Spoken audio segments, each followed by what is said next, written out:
Welcome to another episode of Digging Up Positivity. This month sure was a busy one. A lot of wholesome and virtual events were held and the charities did not stay far behind. From creative art streams to virtual events and games, fun was had and charities from all over the world got a little boost from our fandom.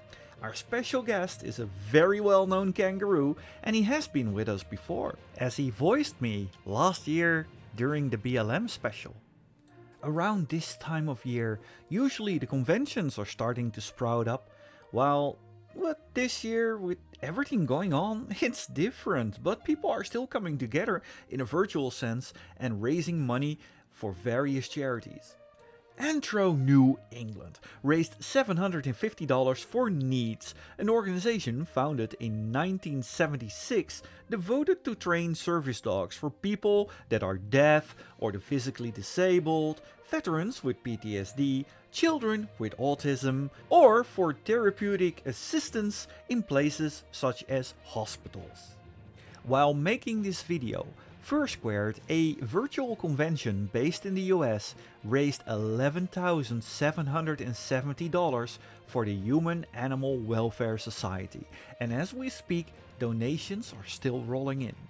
But this is not everything regarding Fursquared. If you have attended this convention before, especially the charity auction, you might know Rob Hogan, dutifully submitting a painting every year. Unfortunately, last year he suffered a brain aneurysm and is recovering. The good folks of Fursquared could not just leave him hanging and started a GoFundMe. To this day, they have raised $30,957. The campaign is still running, and with a long and difficult road ahead for him, it is direly needed. One of the more awesome forces for good in the fandom is Barks. He and the amazing critters behind him managed to raise $5,323.19 with their Day Zero VR chat event. The money is going through the North Carolina ALS chapter, followed by many more streams this month, and we'll be sure to include the results in the next month's episode. Thank you very much to you and your team in the honor of Papabarks. And in the Netherlands, the Dutch artist Ostran has raised €110 with his art for the Mermaids, an organization based in the UK that has been supporting transgender, non-binary and gender diverse children, young people and their families since 1995. Furnal Equinox, a virtual convention based in the US, managed to raise $10,000 for the Hobbits a Wildlife Refugee.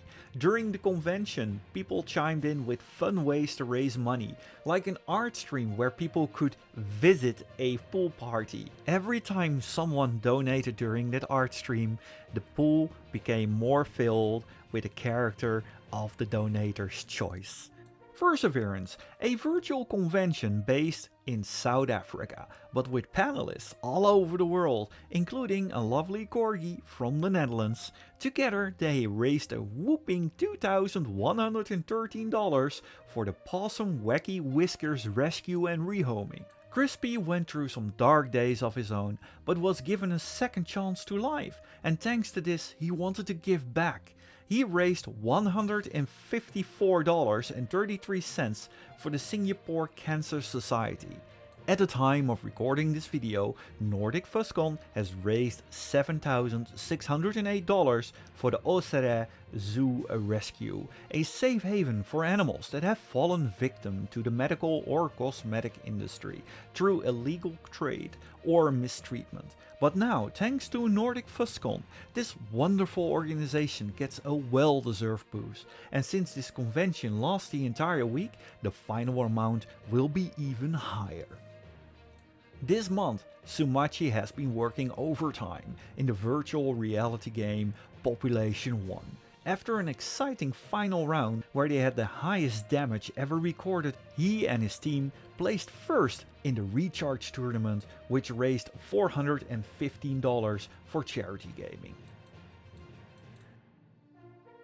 This month, Almita Otter from Mexico raised $225 for Little Rocket, a poor raccoon found hanging with a broken leg and an exposed bone. But thanks to Almita's effort, the prospects of this little raccoon has dramatically improved. There are plenty of art websites online and often fursuiters tag along, but one site is truly devoted to fursuits. The features of the very website are geared towards it, such as the tagging of fursuits, their makers, and with those makers you can see which fursuits they have made and you can just go plunge down the rabbit hole, so to speak. And they have reached a milestone. 22,000 fursuits are now registered on Scritch.es. So chances are that adorable suit that you've been looking for might just be on there. It already has been 5 years ago when Pokemon Go got launched. For a brief moment, the world looked like it was united in finding Pokemon in the real world. Although we were walking with our phones in our hands, it was for many their introduction to augmented reality. Now Microsoft is showcasing what Pokemon Go could be with our HoloLens technology. While this is still all a proof of concept, I am curious to see how this actually works out in the field. One of the things that I truly miss is going to the zoo. Watching meerkats standing guard or otters chasing a butterfly. There are so many lovely things to see. Spectrex VR released a virtual Los Angeles zoo tour on YouTube. This is compatible with most VR headsets, while a bit limited compared to what we are used to on virtual conventions. It's still very fun to see it all, and there are meerkats too. Let it be known that giant monster movies are a guilty pleasure of mine. I love to see Godzilla stomp through town, or King Kong going ape while climbing a tower. Featurette made a no-budget version, Gadzooki vs konky donk, and the timing and the humor is just perfect. Do check it out on his Twitter. Ralph Bakshi. It's not a familiar name to many, but many of the animation that we are watching this day might have been influenced by his work.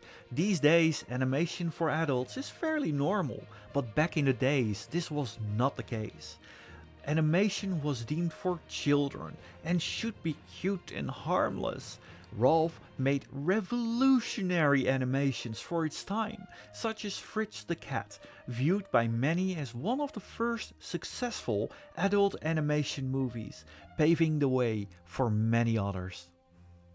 And now for our Featurette. Quite some people might know him for his silly tweets and overall dry humor and puns. Heck, that's one of the reasons why I started to follow this hopper around. Our Featurette for this week, Renegade Kangaroo. Alright, thank you very much for being with us with this episode of Digging Up Positivity. And I always enjoy seeing you on Twitter with all the weird humor and all the funny puns. And I mean, I love puns. How did you get to know of the fandom of this weird bunch of people? Let's see. So a long time ago, around 1999, I loved werewolves, like when I was a kid. So one day I decided to search on the internet. We finally got internet in my house, and I searched up werewolves. So one of the first websites it led me to was a website called Elfwood, which I don't think is around anymore. But in Elfwood, they had a furry community there. So they had it labeled as furry art. So when I clicked on it, I just saw like a bunch of cool anthropomorphic art, and I'm like, wow, this is amazing. This is like my kind of people. And after that, I decided to kind of look more into it. And then I found websites like BCL Art, the Fur Nation Web Ring, a bunch of different furry sites on there. And that's when I created my first fursona, was back in 1999. So it was amazing when I first found this fandom. You know, it was like, wow, these are my kind of people. And I've been in it ever since 1999. So it's been a long journey. I've seen this fandom come and go through all kinds of stuff. And I couldn't be happier to be part of an amazing fandom with you guys. And I'm so happy to know that you're part of this fandom. I mean, I joined myself around 95, so a lot of the things that you're naming, like VCL and the Fur Nation web ring. I mean, web rings, nobody uses those anymore. Right? But with this crazy long journey of you in the furry fandom, what's your favorite moment? My favorite moments was when cons broke the high mark of attendance, because you got to see this gradual kind of growing in the fandom. But once they started hitting a level where thousands upon thousands of people were going, it kind of reassured me that, wow, this fandom is growing. It's amazing. So when I saw like even one like when Midwest Fur Fest surpassed Anthrocon in attendances, and then I looked at the numbers, it was amazing. So it tells me that there's all kinds of people that are being exposed to this fandom, both young and old. And that just makes me happy. You know, I want nothing more than to see this fandom flourish. So to me, that was one of the biggest highlights of me being in the furry fandom, was just seeing how big it's grown and how short of amount of time. I mean, this fandom's a little bit older, but over the years, you've seen it explode. I mean, you can look at Twitter, you can look at all these different furry websites, even furry becoming kind of mainstream. I know at Walmart stores that we have over here, for a while they were selling fursuit heads. Yeah, I saw those. But with the fandom growing, and I also see you taking part in charity items and with so much wholesome items, like, is there anything of a bucket list that you have, like things you really want to do? My biggest bucket list is to go to Europe. I want to go to a furry convention in Europe, to Eurofurence.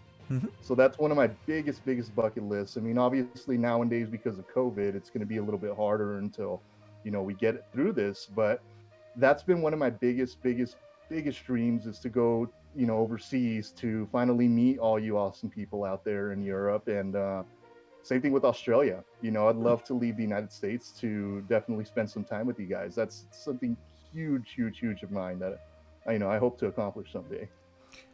I would love to welcome you in Europe, in my little neck of the wood there, the Netherlands. Almost every year I go to Eurofurence, and I often see mutual friends of us, like Dixie Lioness, and I really am rooting for that moment that I get to see you there in Eurofurence. That would be really awesome. I can't wait. I'm super excited. So as soon as I hear that Eurofurence is clear to open up, I'm gonna immediately get my ticket. You know, right. So that's what I'm gonna do. I'm so excited about that. Well, for 2021, unfortunately, it's going to be online. However, in 2022, we're going to party like it's 2020 without the COVID. Yes, I think we all need that. We really do. Absolutely.